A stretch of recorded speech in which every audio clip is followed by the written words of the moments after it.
En Bolivia, la prohibición de la tortura es un principio absoluto de acuerdo con nuestra Constitución y la normativa interna que tenemos. No obstante ello, se van reproduciendo situaciones que son denunciadas como actos de tortura en diferentes escenarios con respecto a personas que se encuentran bajo custodia del Estado. Hoy estaremos hablando acerca del rol del Mecanismo Nacional de Prevención de la Tortura, de la Defensoría del Pueblo, en generar precisamente espacios de prevención para evitar situaciones de tortura. Bienvenidos al programa El Defensor con el Pueblo.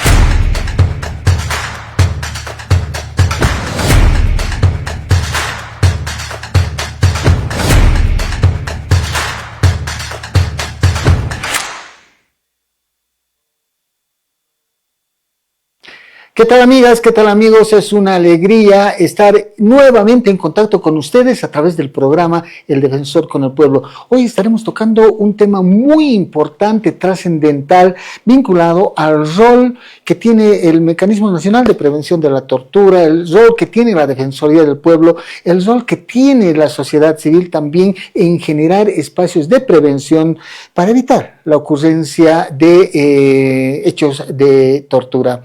Violencia contra las personas privadas de libertad, personas que se encuentran bajo custodia del Estado. Para hoy tenemos la presencia en estudio de una persona muy importante que enseguida la vamos a presentar y el contacto virtual con otra que tiene también una alta incidencia, un alto conocimiento en la temática.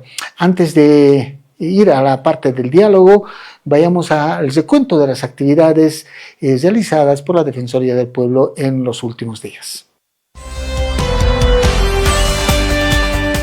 Síntesis semanal.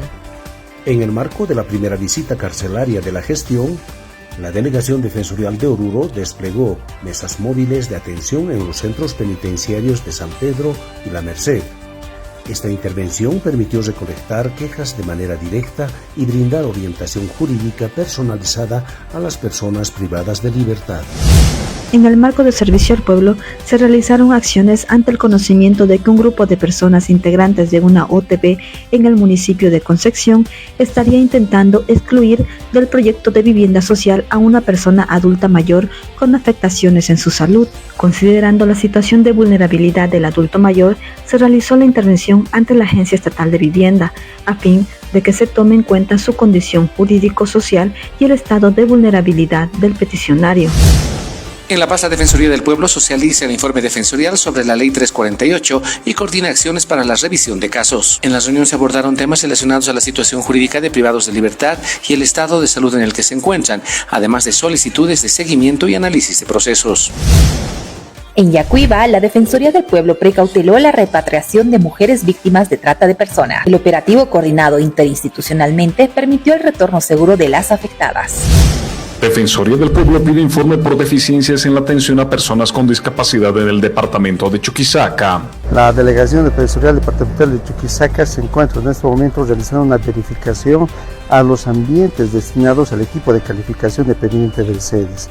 Lamentamos de sobremanera que esta situación, que ya es de varios meses, continúe en esta situación, en la cual tanto las condiciones que ofrece este equipo no reúnen las necesarias tanto para los usuarios como para los propios funcionarios. En ese sentido se han emitido requerimientos de informe para exigir y exhortar a las autoridades departamentales resolver de manera inmediata la situación del equipo de calificación de personas con discapacidad dependiente de CEDES.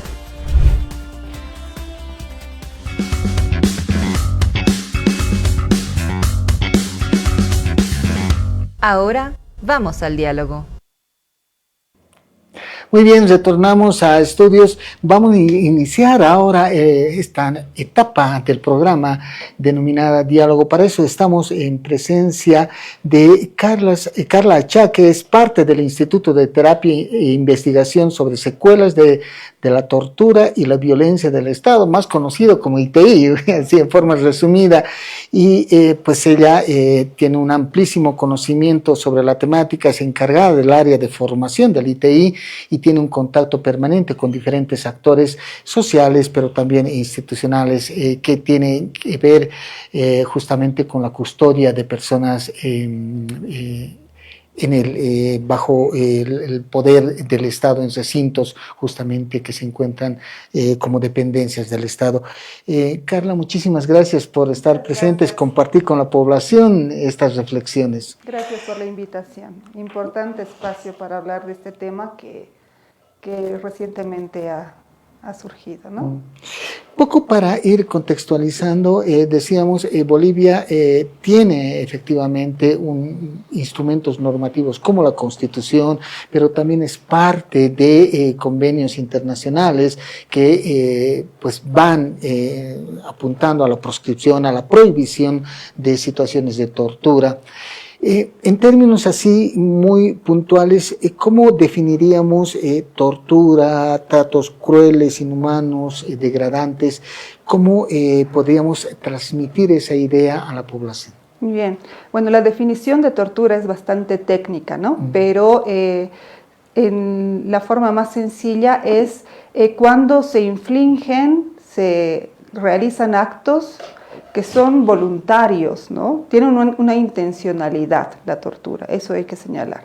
Es un acto que tiene una intencionalidad para generar daños físicos, mentales o emocionales sobre una persona con ciertos argumentos, ¿no? Tal vez con la intencionalidad de sancionarla o porque se sospecha que ha cometido algún delito, ¿no? Entonces, eso es lo que realiza la tortura. Quiere infligir un daño sobre una persona, ¿no? Otro elemento importante dentro de la definición de tortura es que estos daños no son causados o provocados o llevados adelante por cualquier persona, ¿no? Sino por funcionarios del Estado. Funcionarios del Estado pueden ser los funcionarios policiales, militares, que son los que principalmente realizan este tipo de acciones, pero también otros miembros del Estado o con el consentimiento o aquiescencia de estos funcionarios, ¿no? Sobre las personas con las que se quiera, ya había señalado, castigar, intimidar, a veces se busca una confesión, ¿no? Por eso es que vemos que la tortura se desarrolla muchas veces en espacios policiales cuando se están realizando las detenciones o el proceso de investigación, ¿no? Con la finalidad de que la persona se dé datos, confiese para continuar en la investigación. Ahora hay situaciones en las que pueden producirse efectivamente estos hechos de tortura, tratos crueles, inhumanos, degradantes, y justamente son los espacios en los que las personas se encuentran bajo custodia del Estado, por ejemplo, un penal, un cuartel, unas celdas de la policía, etc. ¿Qué responsabilidad tiene el Estado cuando se encuentra bajo su custodia una persona que tiene una especial situación de vulnerabilidad también, ¿no? Por el poder que se ejerce sobre él? Bueno, es totalmente diferente, ¿no? Cuando estamos en un espacio abierto somos libres de nuestras acciones, de nuestras decisiones. Cuando el Estado asume esta custodia, se están restringiendo por lo menos esta libertad de libre decisión o de circulación en el caso de los recintos penitenciarios, o cuando están bajo formación militar o policial, las personas que se encuentran en estos espacios están subordinadas a las decisiones de estas instituciones que son el Estado, ¿no? Entonces esto los pone en una situación de de vulnerabilidad, como bien señalaba, por lo que el Estado es completamente responsable de garantizar la protección de estas víctimas, de que todos sus derechos sean respetados, no hay ningún derecho que pueda estar obviarse. Entonces el Estado tiene plena responsabilidad, más porque están bajo su custodia, ¿no? Claro, en este último tiempo, particularmente en estos últimos meses, hemos tenido noticia de algunos conscriptos que han sido o ya objeto de ciertas acciones contra su integridad o finalmente en una situación de fallecimiento, ¿no? Y también pues esto se ha dado en espacios militares y también en un caso en un espacio policial, ¿no? Y los padres de familia refieren claramente que han entregado al Estado a su hijo en condiciones de integridad total, son sanos y deberían de devolvérselos también de esa manera. En eso incide la responsabilidad del Estado. Claro. En la Constitución están garantizados, ¿no? El derecho a la vida, a vivir una vida libre de violencia, a que se estén garantizadas todas las condiciones en que la persona pueda desarrollarse plenamente. Y en estos casos que señala, claro, los padres, las familias señalan cómo han entregado a sus hijos, además para que se desarrollen plenamente en una formación, ya sea militar o policial, ¿no? Entonces el Estado tiene que prever la seguridad de estas personas y garantizar que esta formación se desarrolle plenamente, como estaría previsto en la vida de cualquier otra persona, ¿no? Claro, cuando uno ve estas noticias, los números que se van sumando, hay investigaciones en sentido de que en la última década, por ejemplo, en el caso de los conscriptos, habrían fallecido casi 60 efectivos, ¿no? Militares conscriptos en realidad, y uno piensa en la necesidad de generar espacios de prevención para que no ocurran, para que no se reiteren estas situaciones. ¿Cuáles serían estos escenarios institucionales, estos espacios institucionales donde hay que poner mayor énfasis en el tema de prevención? Los espacios institucionales, ¿no? Sí. Bueno, pero generar políticas, ¿no? Desde el Estado se tienen que generar políticas. Para la prevención, nosotros en el proyecto de ley contra la tortura que ahora está en la Cámara de Diputados y que ha sido aprobado en senadores, justamente abordamos este tema desde la capacitación permanente de los funcionarios, ¿no? Militares, policiales. Pese a que la policía insiste en que ellos trabajan con un enfoque de derechos humanos, sería importante revisar muy bien las currículas, ¿no? Desde la ESBAPOL hasta la Academia Nacional de Policías, donde se puedan realmente plantear una formación con enfoque de derechos humanos, ¿no? Para prevenir y que las instrucciones se enmarquen en estas currículas. Lo mismo en la función militar, ¿no? Claro que allí es mucho más cerrado, pero sería una gran señal que se dé esta apertura, porque sabemos que en los centros militares lo que tratan es de forjar soldados fuertes, ¿no? Que resistan, que no cedan, que sean capaces de soportar situaciones extremas, que es algo totalmente vulneratorio para los derechos de los mismos. Claro, ahora, claro, evidentemente uno puede ingresar a ver el tema de prevención en espacios educativos, de formación, particularmente en lo policial, en lo militar, que son estructuras más de obediencia, donde generar una cultura de reclamo, de denuncia, probablemente sea más difícil, ¿no? Por la forma institucional misma en que se maneja esta situación. Pero también hay factores estructurales que favorecen, digamos, la ocurrencia de este tipo de situaciones como la tortura.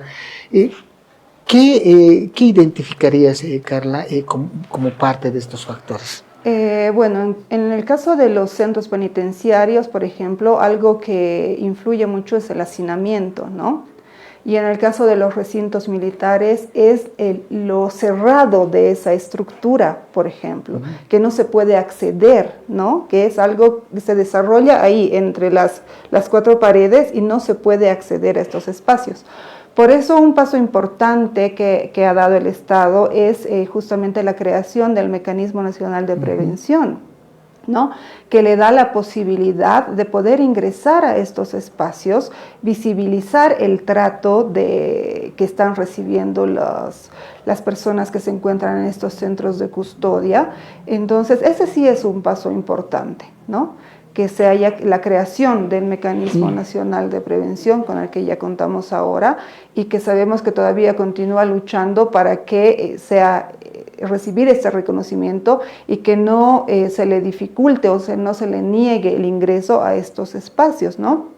Estas visitas que tiene por mandato realizar el Mecanismo Nacional de Prevención son importantes también para la prevención de la tortura, porque eso permite a las personas también poder elevar quejas o que el mecanismo fiscalice las condiciones en que las personas allí se encuentran. Entonces es algo que sí es estructural, ¿no? Que puede apoyar a la prevención de la tortura.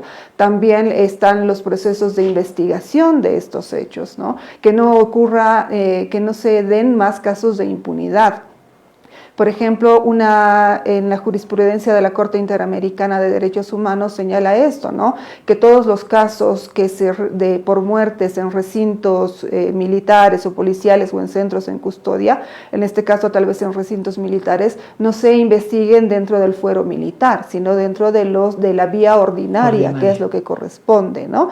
Porque ya hay antecedentes de que cuando se investigan en los fueros militares, entonces nadie es responsable, no son capaces de individualizar la culpa, no llegan a nada, ¿no? Entonces, otra de los puntos en los que hay que trabajar para cambiar estructuralmente esto es la investigación y luchar contra la impunidad, ¿no?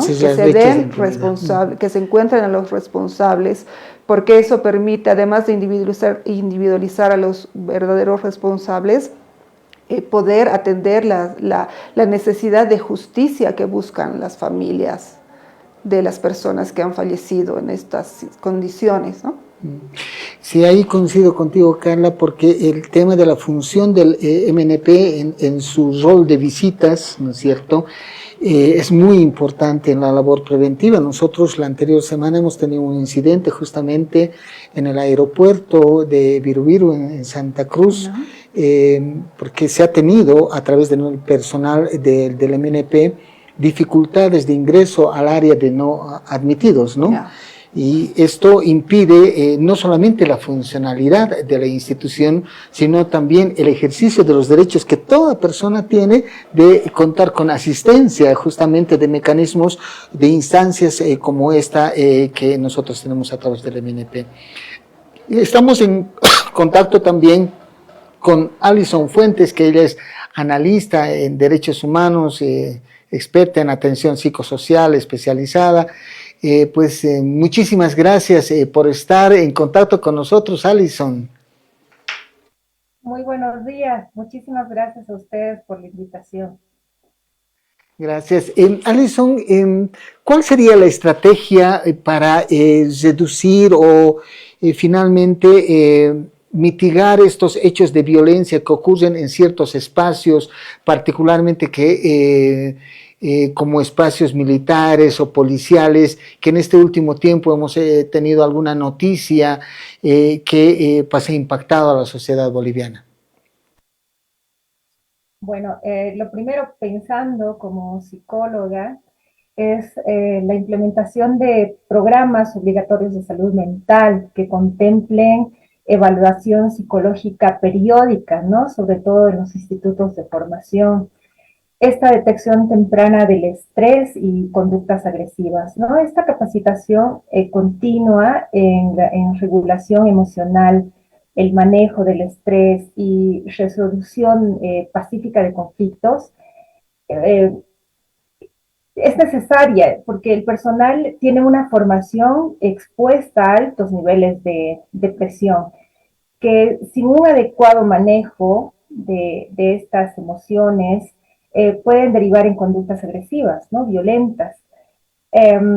Una estrategia también necesaria, bueno, son los protocolos claros de prevención y sanción de abusos, que incluyan canales de denuncias confidenciales y protección a la víctima, ¿no? Esto hay en las Fuerzas Armadas y yo creo que también en la policía, ¿no? Pero deberían de ser más objetivos. La supervisión externa e independiente también que permita romper estas dinámicas esta dinámica, como decía la licenciada, de encubrimiento institucional, ¿no? Y lo que realizan ustedes, ¿no? De una manera externa, son como más o menos los veedores, los que pueden entrar a estos recintos militares y policiales para ver de una manera más directa si ha habido o hay alguna vulneración a los derechos humanos, ¿no? Obviamente, cuando yo que sepa y he tenido la experiencia de que cuando van a visitar estas instituciones, se tiene que manejar un protocolo, ¿no? Sobre todo en estas situaciones que son rígidas, y se tiene que respetar esto, ¿no? Tienen que, bueno, dar las partes correspondientes los militares para hacer entrar a las personas, pero sí sé que en muchos de los casos, en realidad en todos se les ha abierto las puertas para poder ingresar, ¿no? Otra de las estrategias es lo que ustedes hacen, ¿no? Es la supervisión externa, independiente, ya había dicho, ¿no? Para que se rompa este posible entender de encubrir a los agresores, ¿no? O a las personas que estén vulnerando los derechos humanos. Tema muy importante, Alison, que mencionabas en sentido de esto, de las evaluaciones psicológicas permanentes, ¿no? Hemos tenido casos, bueno, en realidad la estructura institucional de las Fuerzas Armadas, de la policía, implica llevar a una persona que tiene un lugar familiar, un lugar de vivencia, en un determinado departamento a otro extremo de repente que puede generar un aislamiento familiar, están en un lugar de frontera de repente y esto puede generar a su vez alguna situación de inestabilidad emocional, ¿no? Que puede desencadenar también en situaciones de violencia. En la experiencia que tienes, Alison, ¿hay estas evaluaciones psicológicas periódicas o permanentes al personal, por ejemplo, militar que se encuentra en frontera o en otros escenarios distintos a los de su origen? Sí, la experiencia que he tenido, por ejemplo, en las Fuerzas Armadas, ellos tienen sus equipos multidisciplinarios, ¿no? En las divisiones, sobre todo, están concentrados, que hacen estas visitas también a las pequeñas unidades para la atención. Pero sí, dentro de las evaluaciones de la batería psicológicas, de las evaluaciones de los test psicológicos que hacen hacia al personal, yo he visto que todavía falta un poco mejorar esta situación porque el equipo, que debería ser también multidisciplinario, psicólogos, trabajadores sociales, la parte legal, hasta médica, debería trabajar en una batería exclusiva para el contexto militar. Por eso yo siempre hablaba sobre el tener conocimiento y especialización en psicología militar, porque un test de la persona bajo la lluvia no se lo va a tomar, no va a ser la misma función que tenga para una persona civil como para una que constantemente está bajo estrés, bajo una formación además de combatiente, ¿no? Los militares son militares porque se preparan para la guerra, ¿no? Son combatientes y desde ahí, desde ese contexto hay que pensar desde dónde leerlos a ellos, ¿no? Entonces esto es muy importante. Ahora, desde el enfoque psicológico, una de las estrategias más importantes es tener este entrenamiento de regulación emocional y manejo del estrés, que es clave, ¿no? Ya que el personal de estos contextos, como decía, opera bajo total presión, más los que vienen de estos cursos especializados de cóndores, de Sanandita, ¿no? Entonces, tiene que ser recurrente este apoyo psicológico, dependiendo de hasta de estos movimientos que usted dice, ¿no? Que son los cambios de destinos a fronteras, que los llevan, que tiene que moverse, hasta tiene que pensarse en un entorno familiar que hay detrás, y todo lo que influye todo esto en los aspectos psicológicos, ¿no? De la persona. Entonces, estos programas que se tendrían que trabajar dentro de las instituciones militares tendrían que ir enfocadas a eso, ¿no? Al trabajar el autocontrol, al trabajar la tolerancia a la frustración, a la toma de decisiones bajo presión, ¿no? Que ha demostrado que reduce en un gran porcentaje las conductas de agresividad. Perfecto. Vamos a continuar sobre el tema. Me interesa muchísimo la estructura institucional, militar, policial también. Pero antes, vámonos a una nota desde Cochabamba. La delegación de Cochabamba pues nos va a comentar acerca de las acciones de prevención que se realizan desde ese distrito. Adelante, por favor. En el marco de su mandato constitucional de promoción y cumplimiento de los derechos humanos, la Defensoría del Pueblo, en su rol como Mecanismo Nacional de Prevención de la Tortura, realiza actividades en el departamento de Cochabamba a fin de precautelar los derechos humanos. Como Mecanismo Nacional de Prevención de la Tortura, desde la Delegación Defensorial Departamental de Cochabamba, hemos realizado diferentes actividades preventivas dirigidas hacia unidades militares, personal policial, también a centros de detención de personas privadas de libertad. Dentro de esa dinámica se han realizado un aproximado de 10 talleres, ¿no?, a unidades militares, a funcionarios policiales. También en la región del Trópico se han realizado talleres de prevención de la tortura, tratos crueles e inhumanos a regimientos militares en Villa Tunari, en Colomi, en Entre Ríos. También en el departamento, en la ciudad de Cochabamba, hemos tenido talleres de fortalecimiento en coordinación con la Dirección Departamental de Derechos Humanos de la Policía Boliviana, dirigidos al personal policial. También se han hecho diferentes visitas, un aproximado de 5 visitas temáticas a lugares de privación de libertad para verificar las condiciones de las celdas de aislamiento, también para verificar centros de reintegración social para adolescentes con responsabilidad penal. Esto con una mirada de prevención de la tortura, tratos crueles e inhumanos, y también poder detectar alguna situación de vulneración que requiera de manera inmediata la intervención del Mecanismo Nacional de Prevención de la Tortura para que estas situaciones que se pudieran presentar también cesen de manera inmediata. La Dirección Departamental de Derechos Humanos de la Policía Boliviana del Comando Departamental de Cochabamba viene realizando actividades coordinadas con diversas instituciones públicas y privadas, realizando actividades de capacitación sobre la materia transversal como es la de derechos humanos, y es justamente así que venimos trabajando ya desde la anterior gestión con la Defensoría del Pueblo a través de reuniones de coordinación para continuar con esta importante labor de capacitar a los funcionarios encargados de hacer cumplir la ley respecto a los derechos, al respeto, protección, defensa y promoción de los derechos humanos en el cumplimiento de sus funciones. Un agradecimiento por esa excelente labor que está desarrollando. Las capacitaciones virtuales asincrónicas entendemos que es una idea que nace justamente de ese trabajo incansable y con bastante iniciativa de nuestro Defensor del Pueblo. Un saludo desde la ciudad de Cochabamba y pues esperando que este compromiso institucional tanto de la Policía Boliviana como de la Defensoría del Pueblo prospere y continúe cumpliendo sus objetivos a través del tiempo. Un abrazo, un saludo al Defensor del Pueblo. Muy bien, importante el informe, el reporte desde Cochabamba con las diferentes acciones que se realizan a partir de la delegación.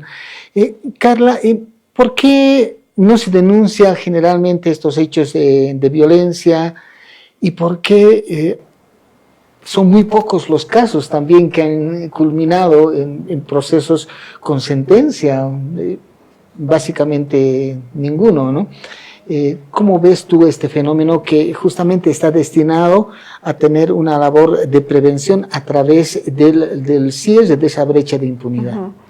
Bueno, a diferencia de lo que muchas personas creen, a veces cuando se realizan denuncias, no es fácil hacer denuncias, ¿no? Especialmente por tortura, porque la persona queda realmente muy dañada, y poder decidir y tomar la fuerza para poder denunciar es un paso que se da muchas veces después de un proceso, ¿no? Terapéutico, psicológico, de acompañamiento, del propio fortalecimiento de la persona. Entonces, muchas veces no se dan inmediatamente los casos de denuncia de tortura. ¿Por qué? Porque también es enfrentarse a un sistema judicial que niega estos hechos, ¿no?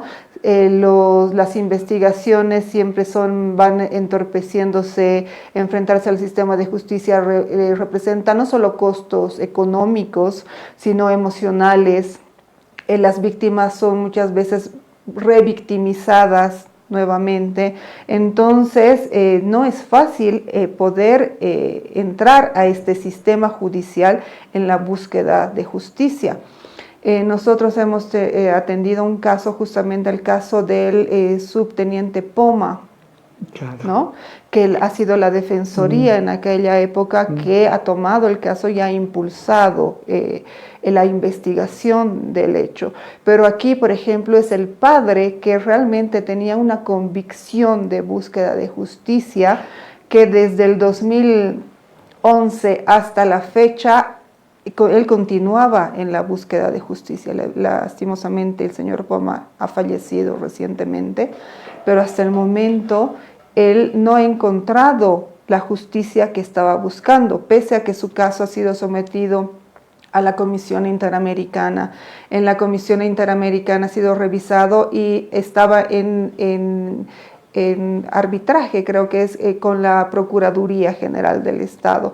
Entonces, hasta el último tiempo él estaba en esta búsqueda de justicia con la Procuraduría, ¿no? Y no lo ha logrado. Entonces, imagínense todo el tiempo que es estar en la justicia nacional, ¿no? Tratando de que los casos avancen, de que sigan.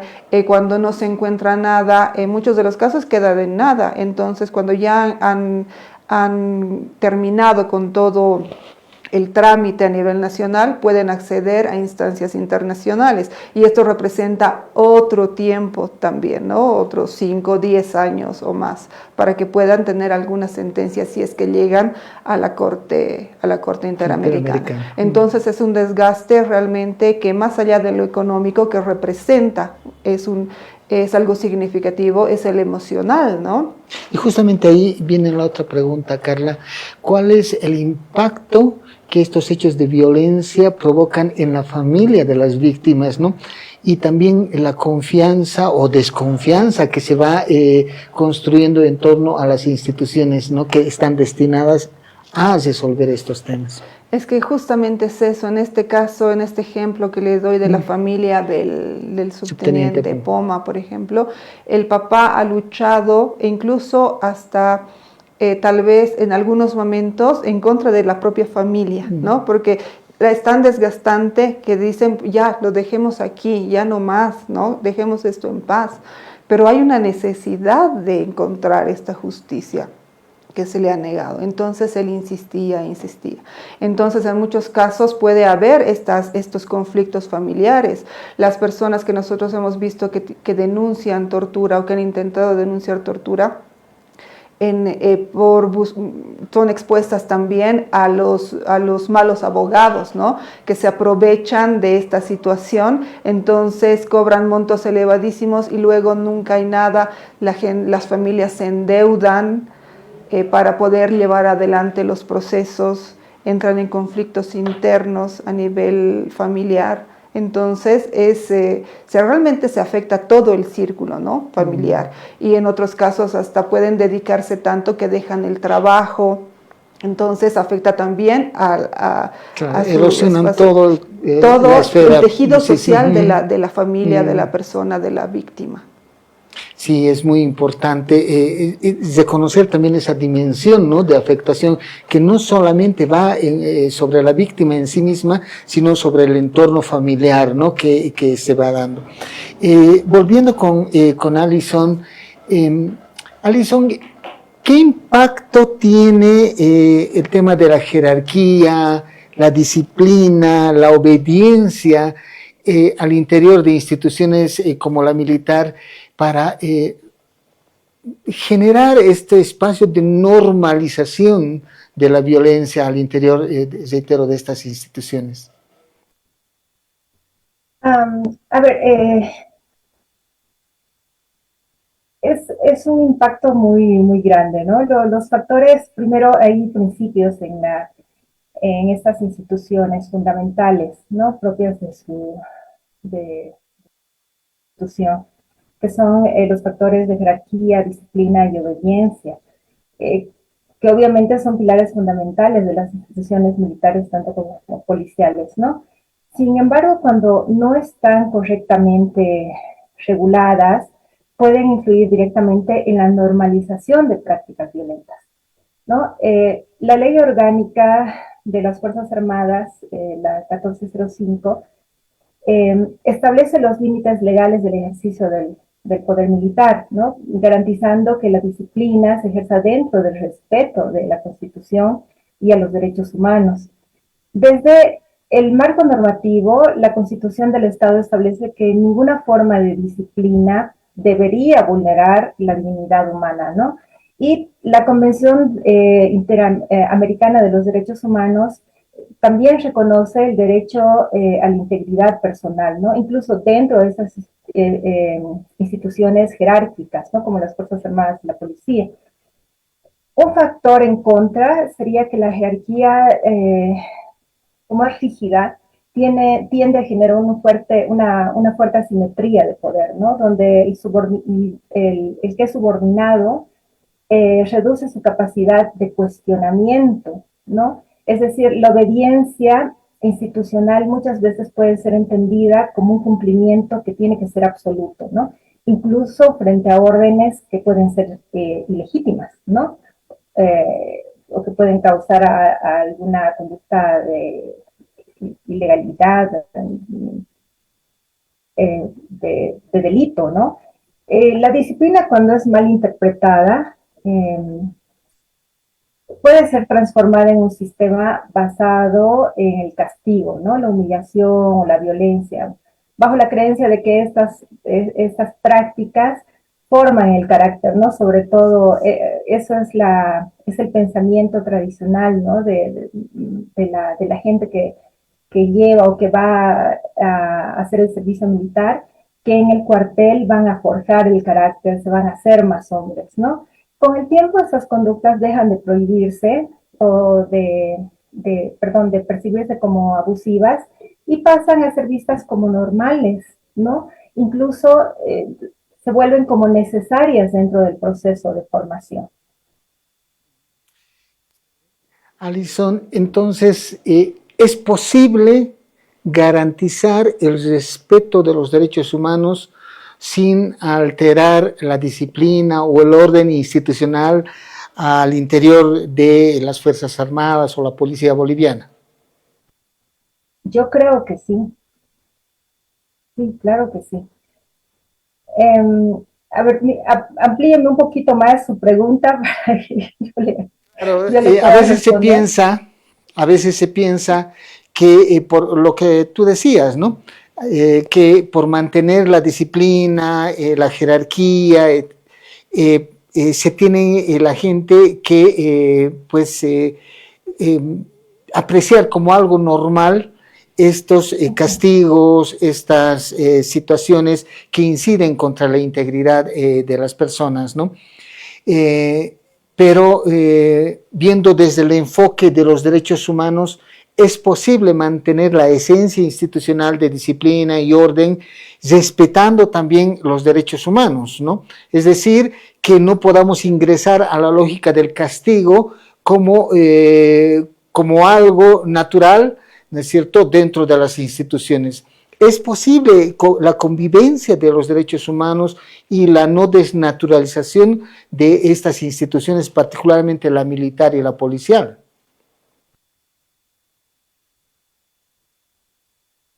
¿Cómo ve usted, Alison, desde la experiencia que tiene? Em,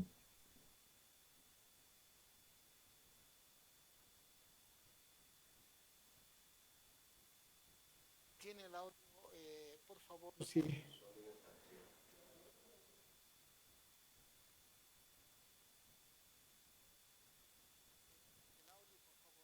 Ya, volvamos a estudios mientras vemos el ámbito, arreglamos el ámbito técnico.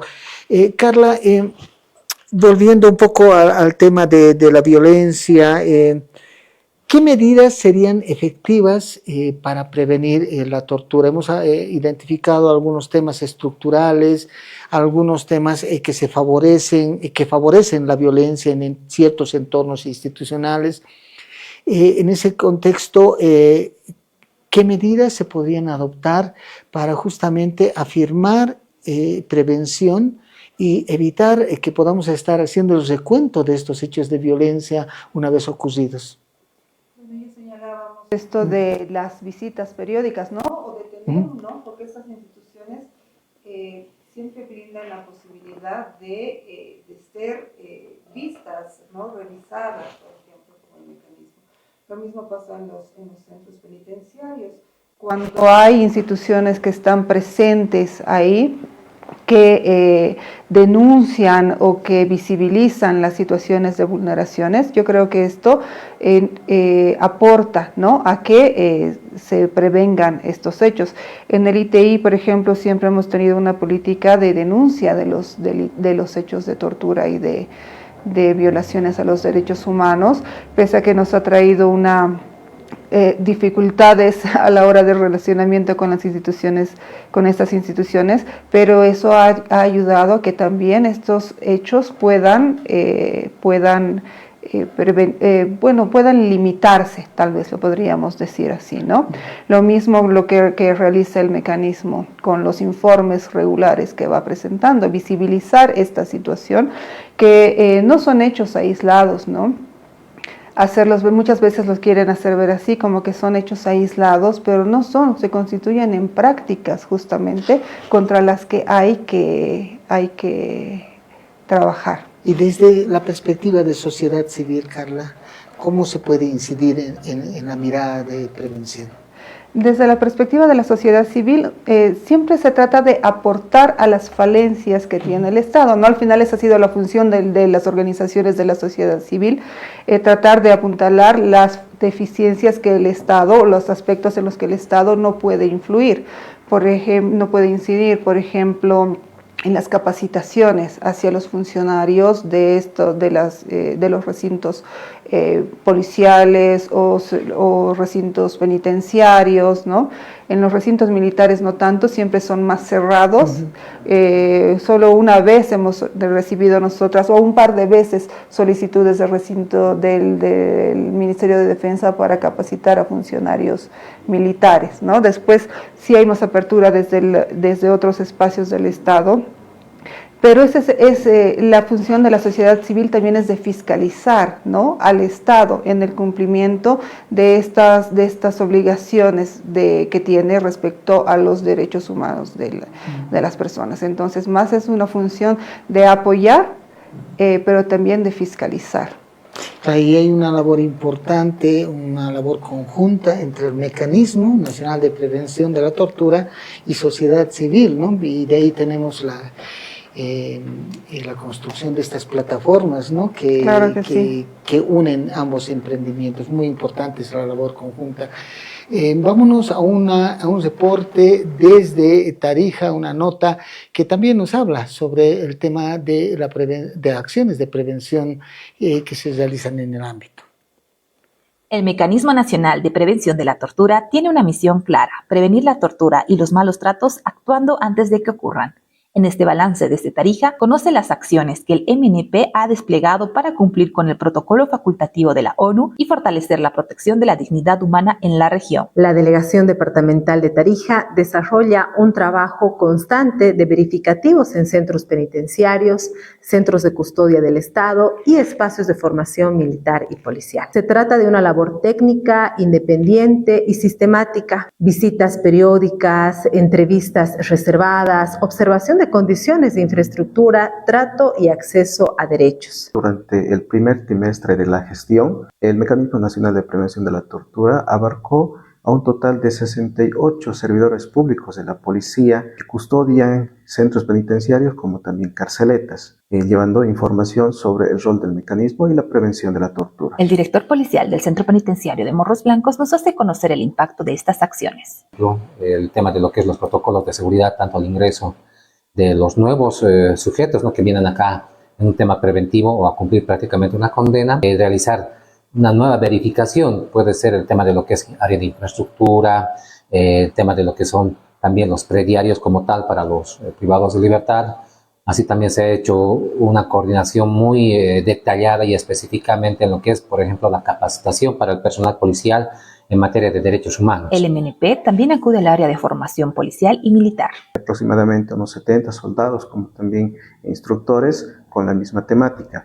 Asimismo, la verificación a estos espacios para ver las condiciones de habitabilidad de las personas que se encuentran bajo la custodia del Estado. Estas recomendaciones, en función a ello también nosotros hacemos nuestros procedimientos operativos normales que debemos seguir, nuestras medidas que debemos tomar para evitar incurrir en algún hecho que puede desencadenar en algún problema legal, sobre todo, ¿no? Nos facilita mucho, o sea, nos da luces para poder ver nuestras también algunas debilidades que tal vez nosotros no lo estamos considerando. Escuchemos el breve testimonio de una persona privada de libertad que reconoce el trabajo del MNP. Frecuentemente nos visita y se preocupa por nuestros derechos, por nuestra estabilidad y nos están colaborando para que nosotros podamos vivir humanamente mejor. La Defensoría del Pueblo, a través de su delegación en Tarija, continuará realizando estas acciones de manera permanente, rigurosa y con respeto a la dignidad de todas las personas. Bueno, vamos ingresando a la parte final del programa.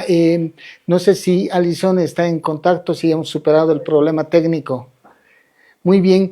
Alison, una última pregunta.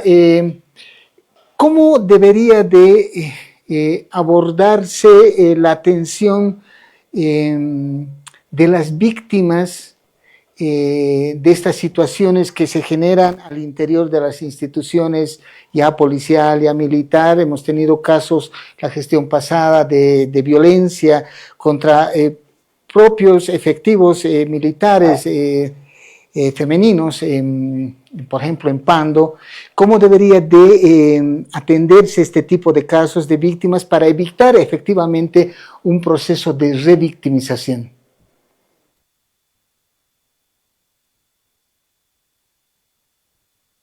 Audio, por favor. Hola. Ahora sí. Hola, ¿me escucha? Sí, perfecto. Ya, por favor, repítame la pregunta porque no sé qué pasa con los audífonos que he escuchado entrecortado. Mil disculpas. No, le decíamos cómo se debería de tratar, cuál es el tratamiento que debería de aplicarse a las víctimas que son parte de estos entornos ya militares, ya policiales, para evitar justamente una situación de revictimización. Bueno, lo primero, siempre es fundamental cuidar a la persona afectada, ¿no? Y que vuelva a experimentar un daño psicológico a través de tal vez prácticas institucionales inadecuadas, como interrogatorios reiterados, ¿no? Exposiciones innecesarias o cuestionamientos de su mismo testimonio. Desde el enfoque psicológico, la atención a la víctima debería ser, ¿no?, obviamente brindada por profesionales capacitados. Esto con la finalidad de estabilizar a la víctima y reducir ese impacto, ¿no?, del trauma que le ha podido generar. Una escucha activa y validación, evitando cualquier forma de culpabilización o minimización del hecho. la evaluación psicológica especializada, ¿no? Dentro de las baterías adecuadas que permitan determinar el nivel de afectación y la necesidad de intervención, ¿no? Ahora, estos, tanto en el plano psicológico, ¿no? Y en el plano institucional, también se deben de considerar condiciones seguras, ¿no? A la víctima. Canales de denuncia confidenciales que sean protegidas y eviten represalias, sobre todo, especialmente en contextos jerárquicos. La separación inmediata del presunto agresor como medida preventiva, que esto se lo hace las Fuerzas Armadas. Hay un protocolo de actuación, ¿no? Cuando hay una vulneración de los derechos humanos, sobre todo cuando es a un soldado, ¿no? O una dama. Entonces, esta separación es inmediata, ¿no? Y también el acompañamiento legal y psicológico continuo durante todo este proceso, ¿no? En síntesis, evitar la revictimización implica pasar por este enfoque institucional, defensivo, a uno centrado en la víctima, ¿no? Donde se priorice el bienestar psicológico y su seguridad y su acceso efectivo a la justicia, ¿no? Asegurando que el proceso no reproduzca ningún daño sufrido, ¿no? Muchas gracias, Alison. Carla, ya para terminar, obviamente en el tema tenemos desafíos, muchos desafíos, haciendo una especie de priorización. ¿Cuáles son las acciones para enfrentar estos desafíos principales que podemos identificar? Bueno, desde sociedad civil nosotros estamos impulsando algo que es muy importante para nosotros y que va a ser de beneficio para la sociedad, es la aprobación del proyecto de ley contra la tortura, ¿no? En el cual está participando también la Defensoría como mecanismo que prevé, es una ley integral, ¿no? Que no solo estamos buscando la sanción del delito, sino justamente la prevención a través de la capacitación adecuada de los funcionarios policiales, militares o aquellos que están en contacto con personas que estén en custodia, ¿no? Que están en estos espacios. Lo que señalaba la licenciada, contar con profesionales plenamente capacitados es sumamente importante para el respeto de los derechos humanos, para la protección de las víctimas. Eso en el ámbito de la prevención o dirigidos a que estos centros de formación militares y policiales puedan revisar sus mallas curriculares, ¿no? Puedan insertarse realmente un verdadero enfoque de derechos humanos en la formación y tal vez desde la selección de los funcionarios militares y policiales que vayan a acceder a estos espacios, ¿no? Con la tipificación, ya decían, no solo abordamos que se sancione el delito, porque ya sabemos que en Bolivia hasta ahora no hay ninguna sanción por el delito de tortura, ¿no? Siempre se van por lesiones graves, lesiones seguidas de muerte o asesinato o homicidio, pero no por tortura, lo que invisibiliza a esta realidad. Entonces, la modificación del Código Penal para que se establezca el delito de tortura con penas acordes también, que ahora no son así. Luego la investigación, lo que hablábamos, cómo podemos obtener justicia si no hay procesos de investigación que son adecuados, ¿no? Donde se utilicen herramientas, instrumentos que son los apropiados para poder llegar a la verdad de los hechos. Cuando nosotros en los espacios policiales principalmente hablamos del protocolo de Estambul, por ejemplo, que es el instrumento para poder establecer si ha habido hechos de tortura según los relatos de la víctima, ellos piensan que es algo para inculparlos, ¿no? Cuando realmente es una herramienta que incluso los puede liberar de cualquier responsabilidad, ¿no? Lo mismo en las muertes en centros penitenciarios o en custodia, lo que hemos visto recientemente, la aplicación del protocolo de Minnesota, para establecer si es que detrás de estas muertes ha habido actos de tortura. Eso es lo mínimo que estamos planteando en el proyecto de ley, por ejemplo. Y lo último y no menos importante es la reparación hacia las víctimas, ¿no? Que las víctimas puedan atender ya víctimas directas o los familiares en los casos de muertes, puedan acceder a una reparación adecuada del Estado. La reparación no entendida desde lo económico simplemente, porque a veces se reduce la reparación a lo económico, ¿no? Sino desde la búsqueda, desde el proceso de investigación, que sea una investigación transparente que pueda darles a ellos justicia, ¿no? Que es lo que buscan principalmente. Entonces, este es uno de los compromisos que el Estado debería asumir. Ya la creación del Mecanismo Nacional de Prevención ha sido un gran avance, ha tomado su tiempo, pero es un gran avance. Ahora contar con una ley para prevenir, investigar, sancionar y reparar la tortura sería un paso importante de parte del Estado. Muy bien, muchísimas gracias. Hemos estado con Carla Cha, que es parte del ITI, así como con Alison Fuentes, que es una analista en derechos humanos, experta en la temática. Muchísimas gracias, Alison. Muchas gracias, Carla. Gracias por compartir con la población las reflexiones sobre la temática. Vámonos a una nota especial desde Puerto Suárez. Desde Puerto Suárez, un saludo cordial al defensor del pueblo, el doctor Pedro Francisco Calizaya, y a toda la audiencia del programa. En Puerto Suárez y en esta región de frontera Bolivia-Brasil, donde se encuentran acantonadas unidades militares pertenecientes a las 3 fuerzas que comprenden las Fuerzas Armadas de Bolivia. Unidades militares como el Regimiento de Caballería Sexto Castrillo, como el Grupo Aéreo 83, el Batallón de Infantería Quinto Calama, el Batallón Tamarinero, y además todos los puestos adelantados que están ubicados en las zonas fronterizas del país en esta región, donde año a año acuden alrededor de 800 jóvenes para prestar su servicio militar. Es ahí donde la Defensoría del Pueblo, en su rol de Mecanismo Nacional de Prevención de la Tortura, realiza actividades orientadas a la prevención de la tortura, tratos crueles, inhumanos o degradantes, realizando talleres de capacitación con los soldados, con los marineros, con el personal de cuadro, con los instructores, para que ellos conozcan cuál es el rol del mecanismo, cómo interviene, pero principalmente para que durante el servicio militar se garantice y se precautele la integridad y la vida de los soldados y los marineros.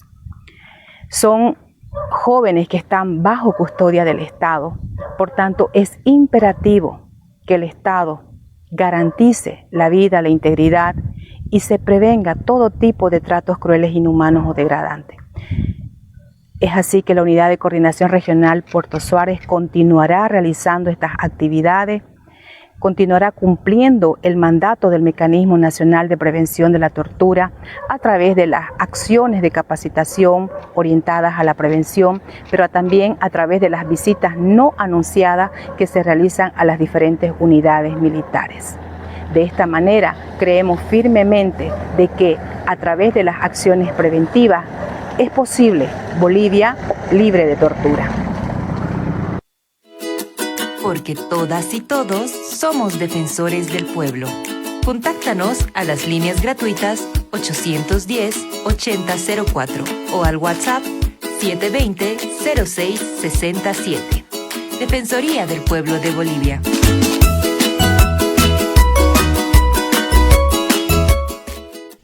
Todos nacemos con los mismos derechos. Derecho a la vida, derecho a la dignidad, a la igualdad y a ser escuchados. Derecho a la vida. Educación. Los derechos humanos son para todos sin excepción. Las personas con discapacidad tienen derecho a la accesibilidad, a la educación, al empleo, a vivir sin discriminación. Juntos podemos construir un mundo más justo, inclusivo y respetuoso de la dignidad de cada ser humano. Es un mensaje de la Defensoría del Pueblo, porque todas y todos somos defensores del pueblo. Cultura de paz. En un tiempo en el que la intolerancia y no entendimiento priman, es bueno hablar de la cultura de paz que principalmente pregona el respeto a la vida del ser humano y a su dignidad. La cultura de paz pone en un plano superior el ejercicio y defensa de los derechos humanos y rechaza la violencia en todas sus formas. Es un mensaje de la Defensoría del Pueblo, porque todas y todos somos defensores del pueblo. A ver, cállate un rato. ¿Cómo chola estás gritando? ¿Has visto a don Martín cómo se define ese cojo? Esa minita está para la de su cara, viejo, pero con una bolsa pasa. Indio, aprende a manejar, vuelve a tu pueblo. Estamos buscando para este trabajo a una persona con buena presencia como requisito. No puedo creer que estés llorando por ese feo de mierda. A ver, mírate y míralo.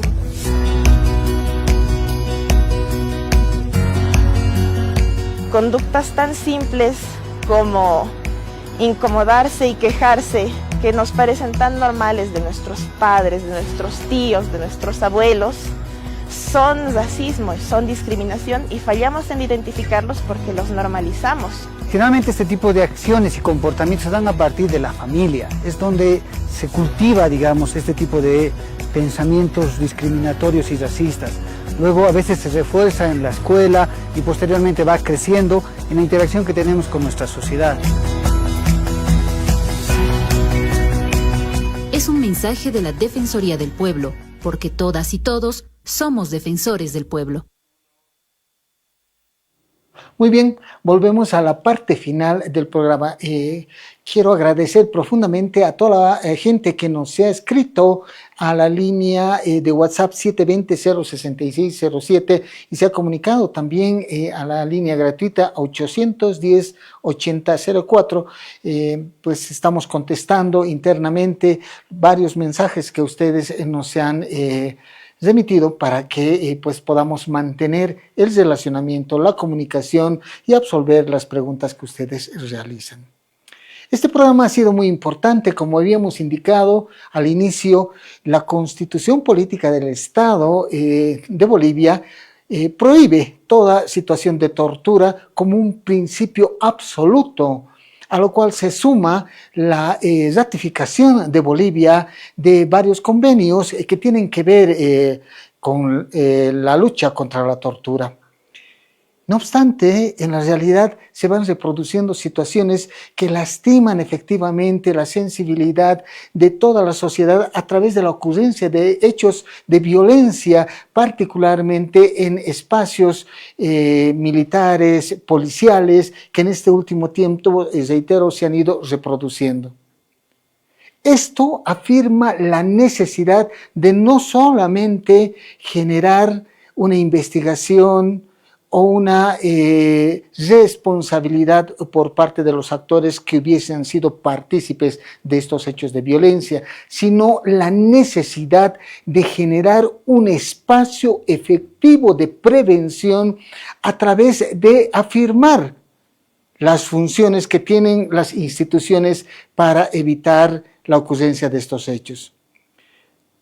Acciones como las verificaciones en centros de custodia del Estado, centros militares, centros penitenciarios u otros centros donde las personas se encuentran bajo la custodia del Estado son muy importantes. Acciones de sensibilización, de formación a los funcionarios públicos, particularmente aquellos que se encuentran a cargo de personas bajo su custodia, es muy importante.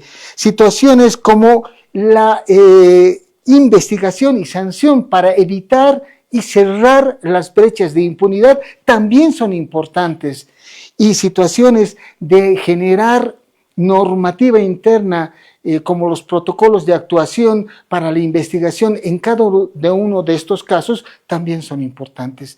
De ahí la necesidad también de cuidar la funcionalidad de instituciones que, como el Mecanismo Nacional de Prevención de la Tortura, que es parte de la Defensoría del Pueblo, trascienda más allá de la función en sí misma de la institución, porque es importante efectivamente cuidar de que su función de verificación, su función de educación sea efectivamente respetada, sino que también es importante cuidar de la funcionalidad de un mecanismo nacional de prevención en la medida en que permite cumplir, materializar los derechos que todos los ciudadanos que se encuentran bajo custodia del Estado tienen de contar con un organismo que garantice, que verifique el efectivo cumplimiento de sus derechos en la vía preventiva.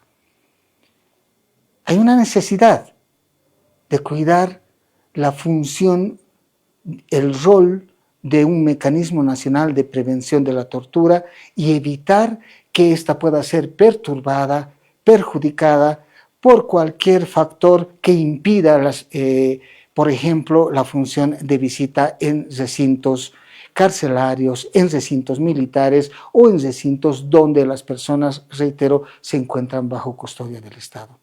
Y este cuidado es un emprendimiento común entre el Estado boliviano, que asume obligaciones de respeto a esta funcionalidad de un mecanismo nacional de prevención de la tortura, así como de la propia sociedad, que precisa de un mecanismo fortalecido para el cumplimiento de su función.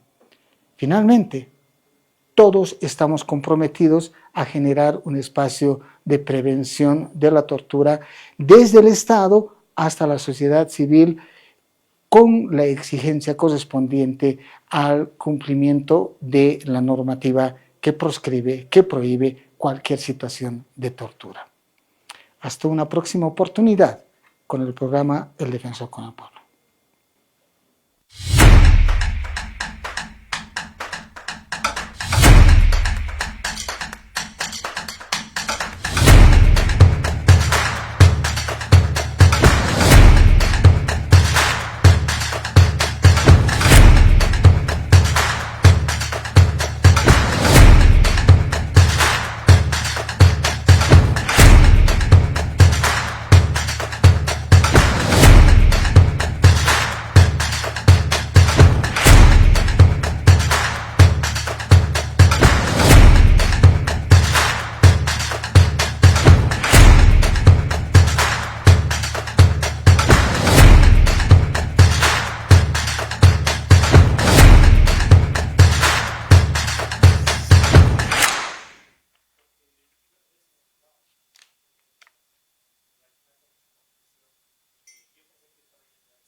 Sí, podría haber sido.